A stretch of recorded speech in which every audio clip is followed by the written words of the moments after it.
Saludos a todos. Yo soy Cristian Riego, profesor de la Universidad Diego Portales, y vamos a continuar con los videos que comprometimos a hacer sobre el tema del funcionamiento del sistema de justicia en esta etapa de cuarentena. La semana pasada publicamos uno en que básicamente dimos información sobre qué es lo que había pasado, cuáles eran las normas que había dictado la Corte Suprema, cuál era la ley especial que dictó el Congreso para regular este funcionamiento, y también dimos cuenta de cómo los propios jueces habían establecido algunos criterios de funcionamiento que estaban aplicando, y cómo había algunas discusiones, porque especialmente en Santiago, algunos defensores y algunos fiscales no estaban de acuerdo con estos criterios que habían fijado los jueces y habían recurrido a distintas instancias para conseguir que se modificaran. Desde esa fecha han pasado varias cosas. Primero es que la Corte de Apelaciones de Santiago dictó una reglamentación en la que dejó sin efecto las decisiones de los tribunales penales y la decisión organizativa, digamos, y estableció un criterio distinto que es básicamente lo mismo que pedían los fiscales y defensores que se habían opuesto a la medida, y que además había sido también acogido por el gobierno en la Comisión de Coordinación de la Reforma, y que tenía que ver con que las audiencias se hicieran con los imputados en el centro de justicia, en poder de gendarmería, digamos, y no en las comisarías, y por otra parte en mantener el sistema del pool de jueces. Esto es que todos los jueces de los tribunales de Santiago, eventualmente por turno, ¿cierto?, conozcan todas las audiencias de control de detención, con prescindencia del territorio jurisdiccional del juzgado al que pertenezcan. Entonces la situación actual es esta, y digamos que cambió el criterio que los jueces habían establecido con anterioridad, que tenía que ver con que cada tribunal se hiciera cargo de su territorio jurisdiccional y que las audiencias se realizaran con los imputados en las comisarías de Carabineros, fundamentalmente. Lo que hoy día vamos a hacer es tratar de conversar con un juez que ha participado en todas estas discusiones y que tuvo que ver con el acuerdo original de los jueces, para que nos explique un poco cuál es el punto de vista, por qué ellos hicieron las cosas como las hicieron, por qué no están de acuerdo con los criterios, con los cambios que se han planteado ahora acogidos por la Corte de Apelaciones, e incluso por qué han recurrido a la Corte Suprema para que la Corte Suprema restablezca el criterio original que habían tenido los jueces. Con quien vamos a conversar es con el juez Fernando Guzmán, que es juez de garantía del primer juzgado de garantía de Santiago. Él es un juez con gran experiencia, está desde las primeras etapas de la reforma y además ha tenido siempre bastante liderazgo en esta cuestión de la organización de las formas de funcionamiento de los tribunales. Así que los dejo con esa conversación. Partamos por el tema de, bueno, ustedes, me refiero a los jueces de Santiago, sí.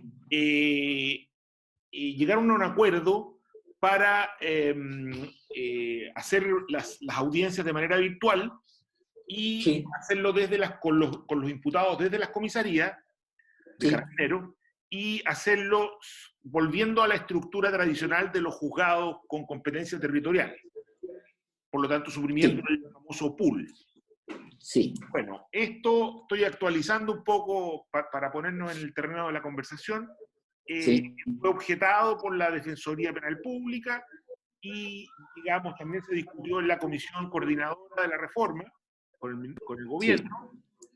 Sí. Y la Corte de Apelaciones, el día 7, se pronunció en favor de estas objeciones y, como quien dice, acogió esta tesis alternativa a la que ustedes tenían. Y ustedes, entiendo, reclamaron ante la Corte Suprema pidiéndole a la Corte que revoque esta decisión de la Corte de Apelaciones y vuelva al criterio original. Sería bueno que nos explicara un poco ¿Cuál es la posición de ustedes? ¿Por qué ustedes insisten en lo que plantean? Y de ahí seguimos.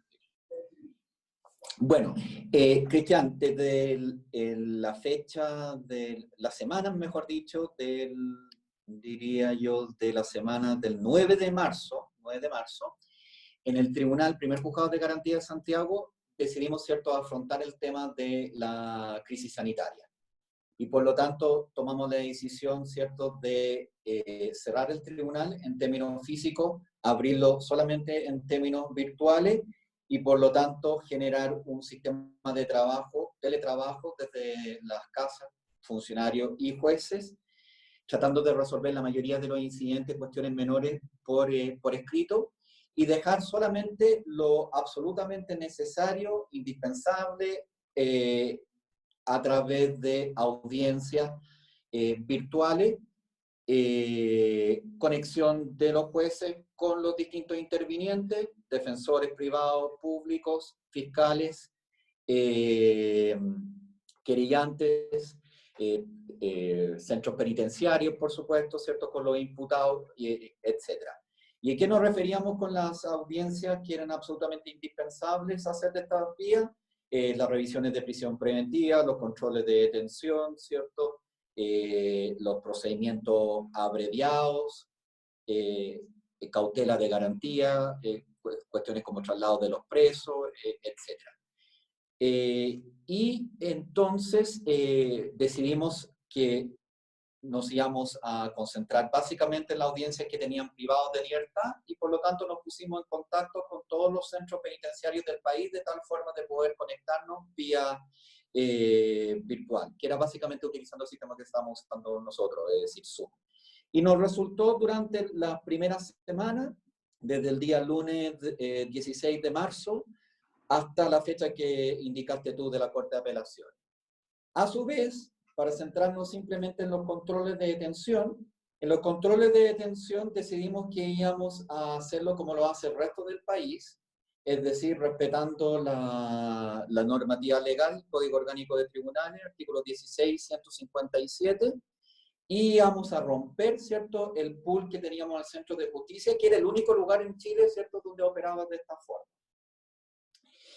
Y junto con eso, ¿cierto?, íbamos a realizar la audiencia de control de detención desde la comisaría y no desde el Centro de Justicia.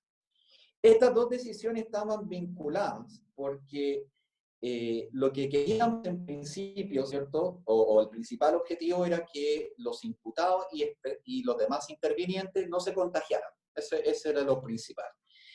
Y la única forma, ¿cierto?, de hacer esto era cerrando los tribunales, es decir, el Centro de Justicia, obligando, ¿cierto?, que los jueces permanecieran en sus hogares y también los funcionarios, y por lo tanto no íbamos a abrir, ¿cierto?, las salas respectivas del tribunal, y entonces todas nuestras conexiones, cuando eran absolutamente indispensables para revisar prisiones preventivas, control de detención, lo que sea, iban a ser con los centros penitenciarios y en este caso con los controles de detención directamente con la unidad, ¿cierto?, policial que había detenido a los sujetos. Para ello nos pusimos de acuerdo con los fiscales locales y con los defensores locales y con el fiscal regional y con con la defensora regional. El punto es que esto que funcionó muy bien en el primer juzgado de garantía de Santiago, haciendo las audiencias como siempre, desde la comisaría empezó a generar, intentamos entonces exportarlo para el resto del centro de justicia, especialmente los tribunales de Santiago, donde encontramos resistencia en la Defensoría Nacional, concretamente Manque, a los cuales se sumaron, ¿cierto?, las dos defensores regionales y especialmente la Fiscalía Centro Norte, Armendari y Macarena Caña, que está a cargo, ¿cierto?, de la unidad de flagrancia del Ministerio Público. Porque tanto Pudahuel, ¿cierto?, de Santiago Occidente, como todos los tribunales de Santiago Oriente empezaron a funcionar de esta forma, es decir, todas las audiencias a distancia y los controles de detención desde las comisarías. ¿Por qué para nosotros era muy importante la comisaría y por qué romper el pool? Porque si lo hacíamos desde las comisarías, evitamos, ¿cierto?, el traslado de los imputados al centro de justicia. y eso significa entonces bajar, ¿cierto?, la aglomeración de la cantidad de imputados en el lugar. Estamos hablando de más de 50, 60 ciertos individuos que los tienen ahí en una celda en la zona de tránsito. Y desde luego el Son traslado a 50 o 60 por día. Más o menos lo que está ocurriendo hoy Perfecto. día. El promedio, ¿cierto? Ahora, porque el promedio es un poco sobre los 200 al día en tiempos normales. Perfecto. Y ahora con el virus estamos más o menos 50, 60 personas por día. Yo diría 20%, 25%, 20% más o menos, depende mucho del día, por supuesto. Y entonces para que pudieran entonces evitar ciertos los contagios, que significa trasladarse al centro de justicia, y además tomar la decisión en términos más expedita, es decir, poder hacer la audiencia, ¿cierto?, antes de las 24 horas, como la hacíamos en el centro de justicia, que es cierto que se está expirando casi el tiempo para realizarla. 24 horas estamos haciendo entonces dentro de 8 horas, 5 horas, inmediatamente detenidos los imputados tomando las decisiones correspondientes, porque bien sabe Cristian, de que desgraciadamente la política criminal en los últimos años ha significado de que las audiencias de control de detención se prostituyeron hace mucho tiempo, se dejaron de ser controles de detención. Son audiencias de requerimiento en procedimientos simplificados, salida alternativa, más o menos estamos en cuanto 10% de casos en que se solicita prisión preventiva. Por lo tanto, son audiencias, ¿cierto?, en que el juez de garantía lo que hace es gestionar causa, fijar nuevos días y horas, etcétera, pero no controlar la detención ni discutir cautelares más o menos en serio. Entonces, la única forma que podíamos hacer esto desde las comisarías, es decir, gestionarlo, es que cada tribunal lo hiciera, porque para hacerte una idea, si tenemos el pool de jueces con, supongamos, 7 jueces que estén en turno, tenemos ¿cuántas comisarías en Santiago? 50 comisarías, por lo tanto, la jornada del tribunal sería una locura, pues tendría que estar conectado sucesivamente con distintas comisarías para poder hacer los controles de detención. En cambio, te doy el ejemplo, primer juzgado de garantía de Santiago, Pudahuel, 3, 4 comisarías, a las 9, 10 de la mañana ya estamos en condiciones de hacer las conexiones con la respectiva unidad y tomar una decisión con prontitud. Y así sucedió durante 2 semanas, y Oriente, a que alcanzaron a hacerlo más o menos una semana, hasta que Manque y Armendari pudieron ingresar este tema, ¿cierto?, en la mesa interinstitucional. Y lo que se planteó allí, Cristian, es que ellos le plantearon el tema a la subsecretaria de Prevención del Delito, y lo que hicieron fue cuestionar la capacidad que tenía Carabineros para poder hacer esta audiencia. Es decir, la capacitación en términos técnicos y además la capacidad logística en cuanto a tener, ¿cierto?, las cámaras de video, ¿cierto?, las conexiones por internet, etc. Lo cual es absolutamente falso, porque ocurre en todo Chile, salvo Santiago, y resulta de que tanto Oriente como Occidente, Pudahuel, las relaciones con Carabineros eran espléndidas, teníamos las mejores de las relaciones con ellos, teníamos conexión con las distintas comisarías y con la PDI en el aeropuerto, y no hubo ninguna dificultad técnica ni disposición. Y ahorramos muchísimos recursos en términos logísticos, de traslado, etc. Y además se hizo política criminal, que era lo más interesante, porque los fiscales dejaron, ¿cierto?, de traer a personas que no iban a pedir prisión preventiva. Una vez detenido a la persona, se llamaba inmediatamente al juez para solicitarle la audiencia y dejarlo liberado inmediatamente. Y las órdenes de detención judicial se resolvían, ¿cierto?, fijando nuevos días y horas, salvo que los casos fueran más o menos significativos. Por lo tanto, bajó mucho el nivel, ¿cierto?, de imputados que pasaban el control de detención y se manejaban, ¿cierto?, en un ámbito que era más o menos gestionable, porque hacer un pool en estas condiciones era muy dificultoso. Paralelamente, en los tribunales donde esto no resultó por la oposición de Armendari, por ejemplo, en la Centro Norte, sí tuvieron estos pulpos, Cristian.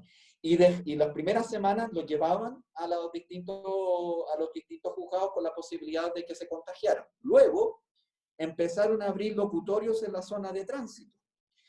Y entonces el tribunal tomaba la O sea, audiencia perdona, al principio, dice tú, lo llevaban a la sala de audiencia. a la sala, a la sala. Y ahí Y estaba el habían juez. jueces que, evidente, y habían jueces que iban, otros jueces que, y era el despelote, porque cada uno tomaba las decisiones que quería. ¿Sí? Uno a veces se hacía la audiencia normal con el juez, qué sé yo, con mascarilla o sin mascarilla, defensores allí, todos contagiados. Otros que el juez se negaba, entonces los tenían en una sala aparte. Y hacían entonces una videoconferencia, pero el defensor con el imputado. Después, la última genialidad fue llevarlo a la zona de tránsito y abrieron ciertos locutorios.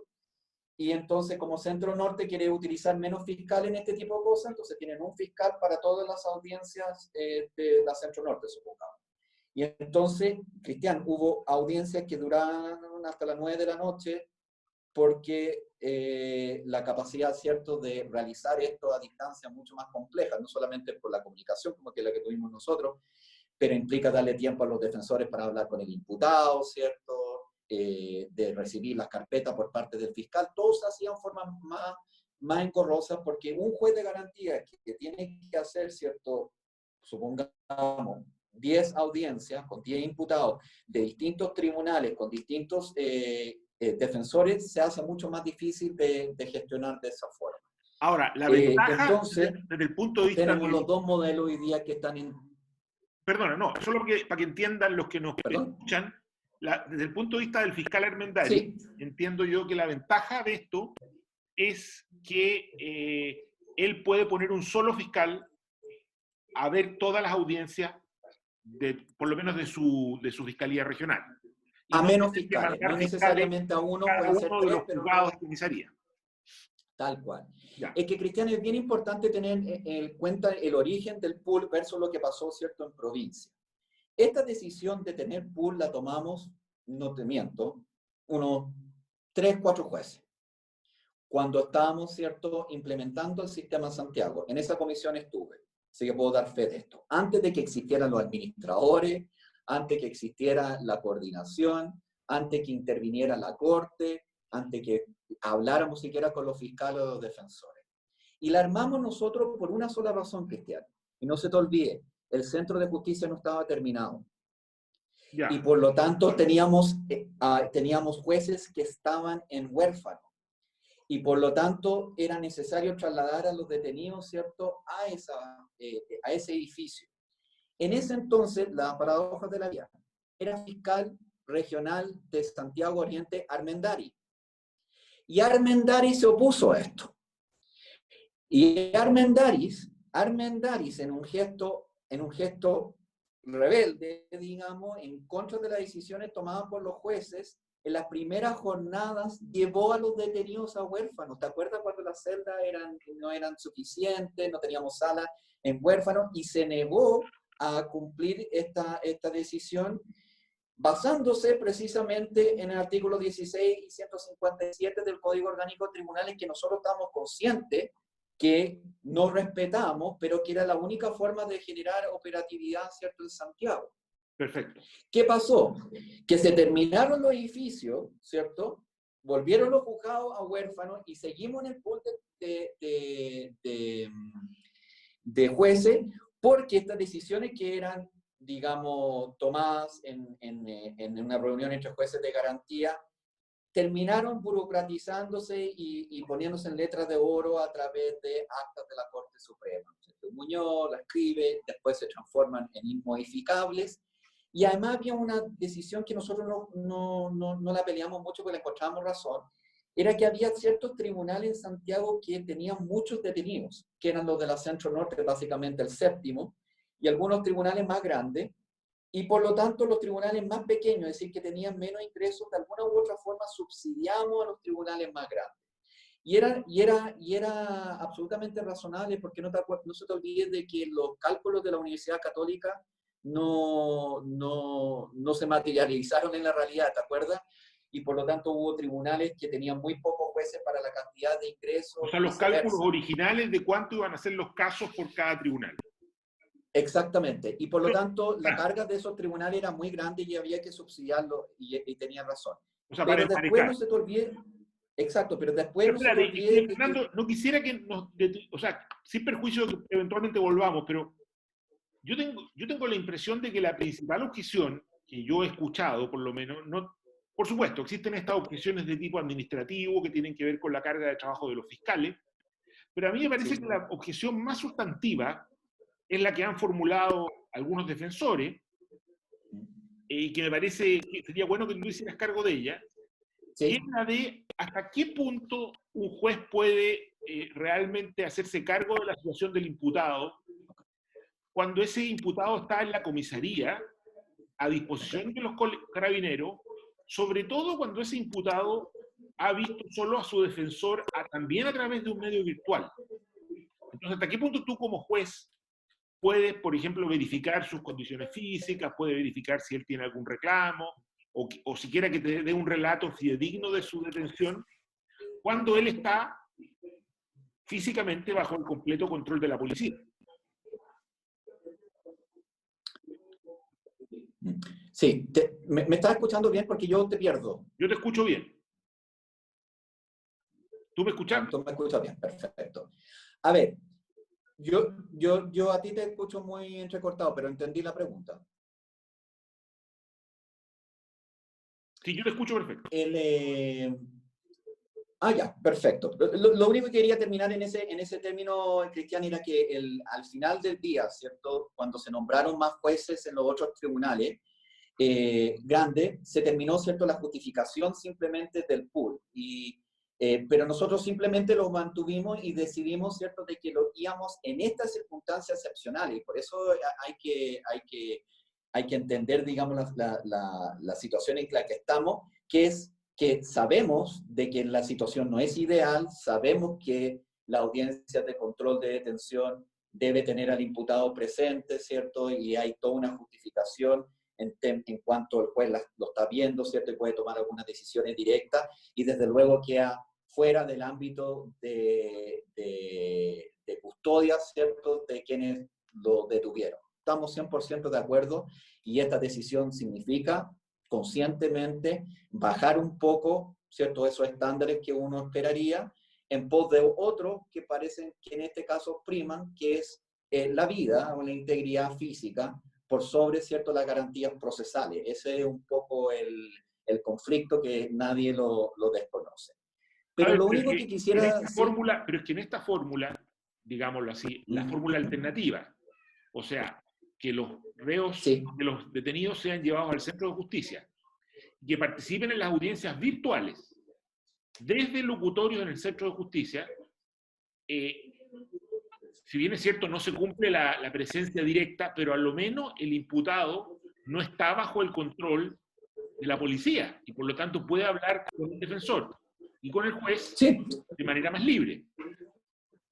es que ok, por eso te digo, eso es eso es lo primero que te reconocí. Evidentemente, ¿cierto? Aquí hay dos derechos que están en colisión, que nosotros decidimos de que parece que en esta circunstancia pareciera que es más relevante, ¿cierto?, el evitar, ¿cierto?, los contagios y los riesgos que eso significa, versus, digamos, bajar un poco los estándares, digamos, de los derechos procesales, que de todas formas hemos tomado las medidas, ¿cierto?, para mitigarlo. Pero yo creo, francamente, de que hay dos modelos en competencia, ¿cierto, Cristian? Y ese razonamiento que se te ha entregado, primero es falaz, y segundo, no corresponde a lo que ha ocurrido en terreno, y te puedo asegurar de que los defensores que han estado en el modelo de primer juzgado de garantía de Santiago y de Santiago Oriente no piensan lo mismo. Y te voy a decir por qué.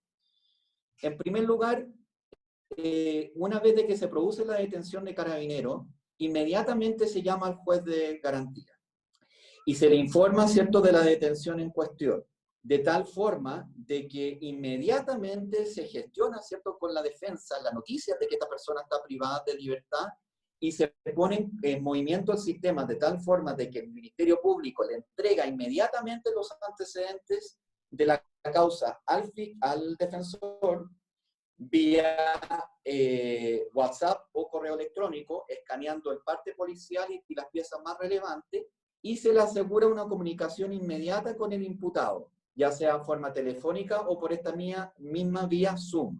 Y por lo tanto, una vez de que el juez levanta, ¿cierto?, la audiencia, a la que tiene, digamos, aprecia, ¿cierto?, al imputado inmediatamente en pantalla, pueda controlar la detención habiendo el imputado conversado previamente con la defensa y asegurándose de que esos antecedentes estén sobre la mesa. Ahora, el defensor puede ir a la comisaría. Nadie le ha negado ese derecho.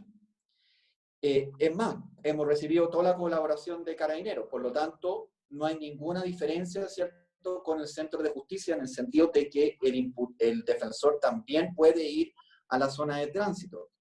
Pero los dos modelos de incompetencia, Cristian, son dos. El que yo te digo, ¿cierto?, y el que los imputados lo llevan en la zona de tránsito. Y en la zona de tránsito no tienen conversación directa con el defensor de forma distinta a la que han tenido en la comisaría, porque los defensores no van a la zona de tránsito. Y segundo, no tienen más antecedentes sobre la investigación.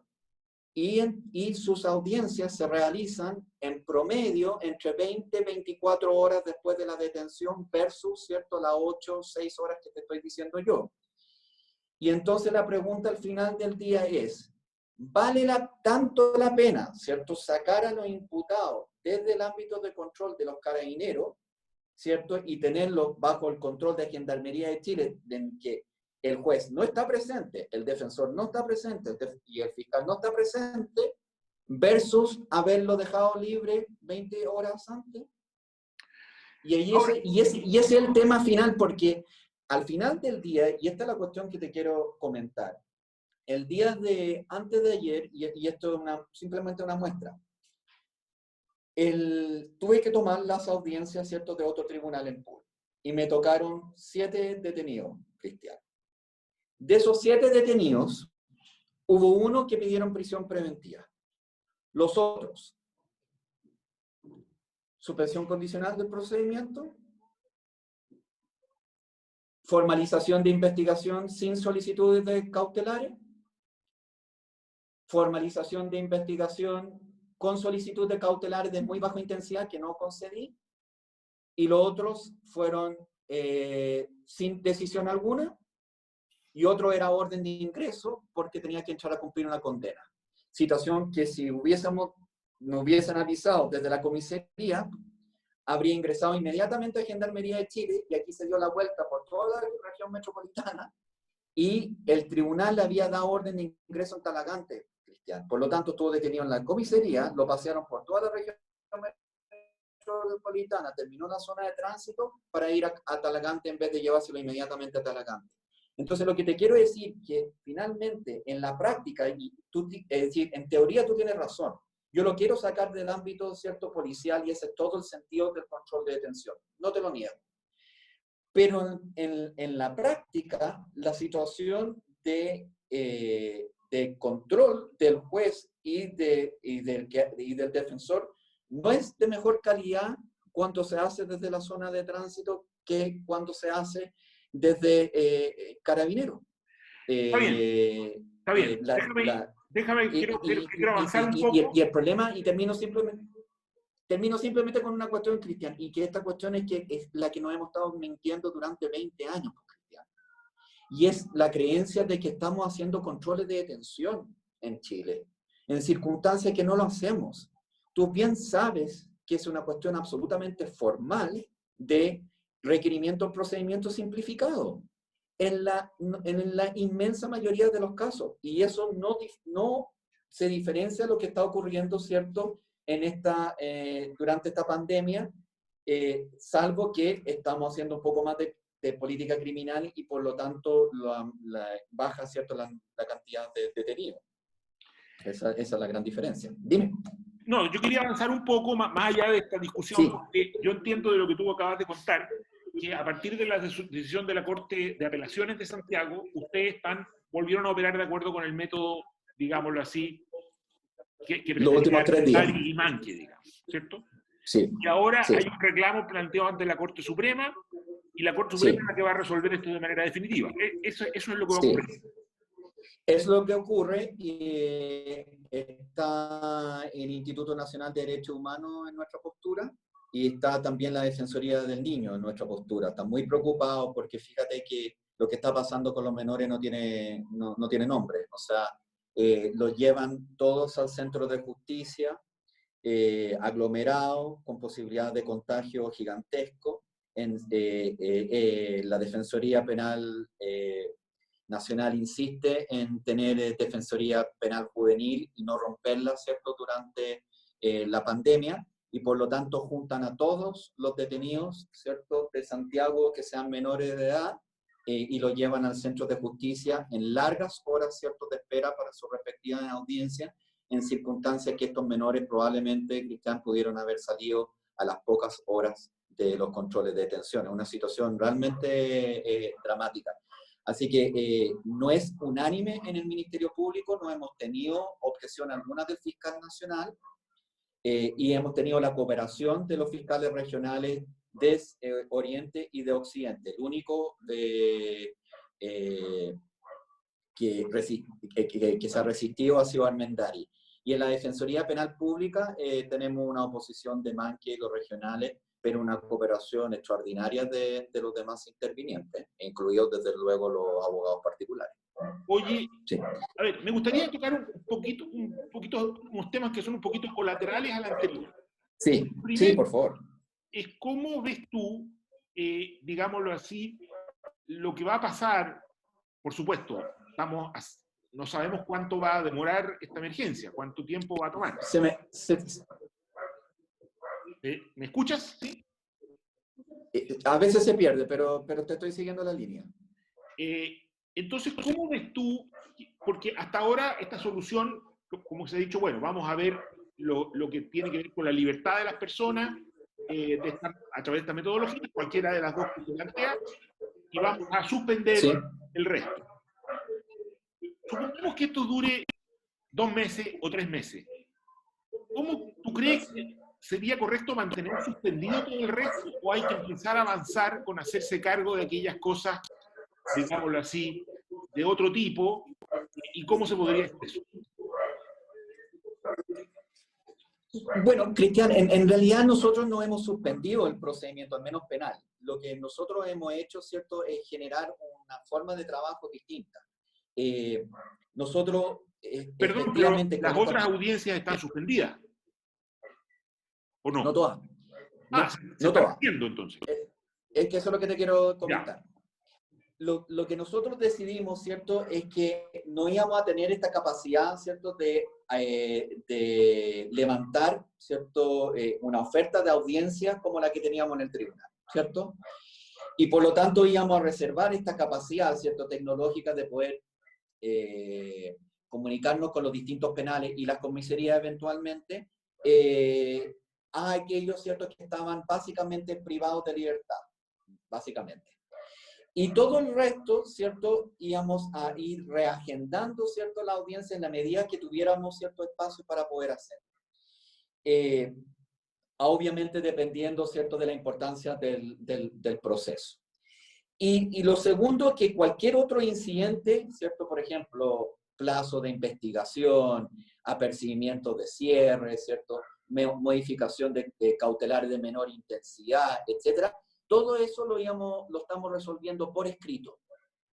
Y por lo tanto, por ejemplo, el fiscal solicita más tiempo de investigación, le damos traslado a la defensa, 3 días. Si se ponen de acuerdo, magnífico, si no, el tribunal toma una decisión. Respecto a la defensa, apercibimiento de cierre, fiscal traslado, no se allana el apercibimiento correspondiente. ¿Se fija? Entonces, la verdad es que uno no podría decir que los procesos están detenidos, ¿es cierto? Sino que simplemente las audiencias, ¿cierto?, la estamos moderando. Ahora, el hecho de que algunas audiencias requieran presencia, ¿cierto?, del imputado hace que nosotros hagamos estos enlaces con comisaría y con los penales, pero en aquellas audiencias donde estimamos de que no es tan necesario que el imputado esté presente, la hacemos igual. Por ejemplo, y que en términos legales es un problema porque los requisitos de validez. Estamos revisando las prisiones preventivas sin el imputado, pero las revisamos y concedemos las libertades. La audiencia de preparación de juicio oral nunca hemos estimado de que es un requisito esencial. Por lo tanto, aunque él esté privado de libertad, la audiencia se hace. Y por lo Perfecto. tanto, y las audiencias de abreviado, Cristian, las hago todas. Todas las abreviados que tiene el imputado preso, las hago todas. Y ahí sí que he comunicado obviamente con el imputado. Por lo tanto, la suspensión, entre comillas, Ya. estamos haciendo todo lo que aquellos procesos que son relevantes y que tienen presos. Los demás, efectivamente, audiencia, formalización, que son menores, suspensiones condicionales, no las estamos haciendo. Y te quiero hacer un comentario adicional, porque cuando se habla, ¿cierto?, del sistema procesal penal, se centra mucho en lo que es todas aquellas causas que están insertas en el sistema adversarial, ¿cierto?, donde los procesos se están discutiendo a muerte y por lo tanto el rol, ¿cierto?, del juez es cautelar o es de adjudicación o derechamente de ejecución de la sentencia. Pero, Cristian, todo lo que no es adversarial, sino que lo que dice relación con el tratar de resolver el conflicto, me refiero al control de las suspensiones condicionales del procedimiento, al control, ¿cierto?, de los TTD, al control, digamos, de las Perdón, condiciones o de TTD las son penas tribunales de sustitutivas, tratamiento de drogas. de droga, etcétera, todo eso no lo hemos suspendido, Cristian. Ya. El día de ayer estaba conectado, ¿cierto?, con la dupla psicosocial y revisamos caso a caso. Llamamos por teléfono a los adictos, los coordinamos de que ellos puedan tener las reuniones de Zoom, ¿cierto?, con sus respectivos centros. En aquellos casos donde no hay tratamiento ambulatorio, sino de encierro, ¿cierto?, de cómo se llama, de residencial, ellos están en lockdown y por lo tanto tenemos un control absoluto y no están saliendo, ¿cierto?, de los centros. A las víctimas de violencia intrafamiliar se les llama por teléfono. Lo que quiero decir es que es mucho más, ¿cierto?, de lo que estamos hablando. Ahora, Perfecto. O sea, no hay para una serte suspensión franco, general, que un poco lo que dice, lo que decía, digamos, las normas que se dictaron parecían insinuar eso, que iba a haber una suspensión es, general, es salvo que las causas urgentes. Es que tú sabes, Cristian, que a mí siempre me ha interesado más la práctica que la ley. Y por lo tanto, resulta de que nosotros habíamos tomado todas estas decisiones muy Antes. anteriores, ¿cierto?, a la dictación de la ley. Y nosotros hacemos audiencias que no están contempladas allí, ¿cierto? Y dejamos de hacer a otras audiencias que sí están contempladas allí, porque ustedes comprenderán, digamos, de que quienes realizan la ley no hay ninguna crítica, pero no tienen, ¿cierto?, esa relación directa con los casos y por lo tanto no logran comprenderlo. Me explico de Sí, tal sí. forma. La ley, por ejemplo, dice de que nosotros tenemos que controlar todo lo que es ejecución. Ley 18.216, ¿cierto? Yo soy juez preferente, ejecución. Tengo un día especial para eso.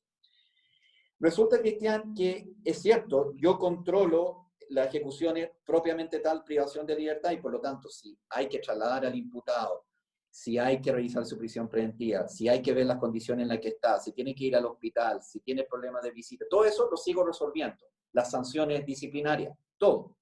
Pero pero la de las penas sustitutivas, por ejemplo, hoy día me llega un informe de que el tipo está saliendo de su casa en la noche, no está cumpliendo con la reclusión parcial, la verdad es que hoy día no estoy citándolo. Cuando me dicen no está cumpliendo con la remisión condicional, no está yendo a firmar al centro de reinserción social, no estoy decretando órdenes de detención. Con la libertad vigilada me está pasando un poco lo mismo. O sea, lo que quiero decir es que lo que estamos haciendo son un control mucho más flexible en este tipo de materia, porque no podemos tener, ¿cierto?, la misma rigidez en tiempos como los que estamos corriendo, porque efectivamente hoy día el transporte, hay zonas que están con cuarentena y por lo tanto no pueden salir, ¿cierto?, a cumplir el tema sin un salvoconducto, etcétera, y por lo tanto tenemos cierta flexibilidad en lo que son el cumplimiento de las penas sustitutivas. Y con la Fiscalía, en el tema de las penas, las medidas cautelares nos pasó lo mismo. Es decir, le pedimos a los policías que dejaran de controlar esto. Es decir, si no iba a firmar el día sábado un imputado, no era necesario avisarle al tribunal porque sencillamente no íbamos a decretar una orden de detención en su contra en este periodo. Y Claro, esperamos entonces regularizar esta situación. Ahora, todo esto tiene matices. Por ejemplo, en la semana teníamos un caso de droga muy relevante. Y resulta de que el Ministerio Público, perdón, el juez no decretó, ¿cierto?, la prisión preventiva a petición del Ministerio Público porque el sujeto estaba colaborando. Pero teníamos medidas cautelares muy estrictas. No solamente el sujeto tenía que ir a firmar, estaba con reclusión parcial nocturna, sino que además la PDI tenía un control casi diario con este sujeto, ¿cierto? Por el tipo de proceso, etc. Bueno, nos llegó una petición de él porque nuestro mesón de atención de público sigue funcionando en términos virtuales y por lo tanto recibimos las llamadas y recibimos todos los escritos por correo electrónico con firma digital o sin firma digital de los usuarios, y el imputado solicitó que le modificáramos la cautelar para que él se pudiera ir ¿cómo se llama?, a dormir o a residir en Talca. Bueno, ese caso sí lo controlé porque era un caso, digamos, relevante para el Ministerio Público y la medida cautelar que se había decretado, es decir, que la pedí del aeropuerto, antinarcótico del aeropuerto estuviera encima, ¿cierto?, de él, no era una cuestión menor. Y por lo tanto, lo que quiero decir es que diferenciamos según la claro. importancia, ¿cierto?, del proceso en cuál hacemos control o cuál no hacemos control. Nos pasa un poco con respecto a la pena sustitutiva. Entonces, lo que te quiero decir finalmente es que nosotros estamos trabajando mucho más de lo que dice la ley, pero también reconozco que hay algunos aspectos de la ley que no necesariamente se condicen, ¿cierto?, con lo que se puede hacer y con lo que es conveniente en este tipo de cosas. Entonces, somos muy flexibles, pero siempre muy coordinados con el Ministerio Público. Así que hacemos mucha audiencia, Cristian, con peticiones de los intervinientes sin los imputados, de todo tipo. Perfecto. Vamos a tener que ir terminando, Fernando. Te agradezco muchísimo este contacto.